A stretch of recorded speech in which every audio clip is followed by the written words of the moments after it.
L'écolier, le pédant et le maître d'un jardin.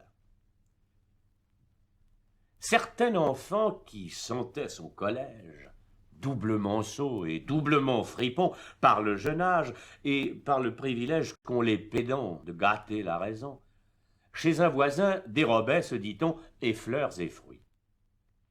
Ce voisin, en automne, des plus beaux dons que nous offre Pomone, avait les fleurs, les autres le rebut. Chaque saison apportait son tribut, car au printemps, il jouissait encore des plus beaux dons que nous présente Flore. Un jour, dans son jardin, il vit notre écolier, qui, grimpant sans égard sur un arbre fruitier, gâtait jusqu'au bouton, douce et frêle espérance, avant-coureur des biens que promet l'abondance.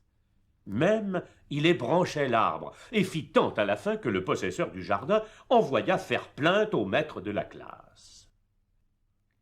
Celui-ci vint, suivi d'un cortège d'enfants. Voilà le verger plein de gens, pire que le premier.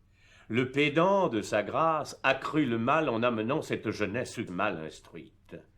Le tout, à ce qu'il dit, pour faire un châtiment qui pût servir d'exemple et dont toute sa suite se souvint à jamais comme d'une leçon.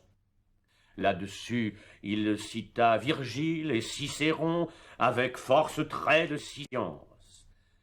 Son discours dura tant que la maudite engeance eut le temps de gâter en 100 lieues le jardin. Je hais les pièces d'éloquence hors de leur place et qui n'ont point de fin, et ne sais bête au monde pire que l'écolier, si ce n'est le pédant. Le meilleur de ces deux, pour voisin, à vrai dire, ne me plairait aucunement.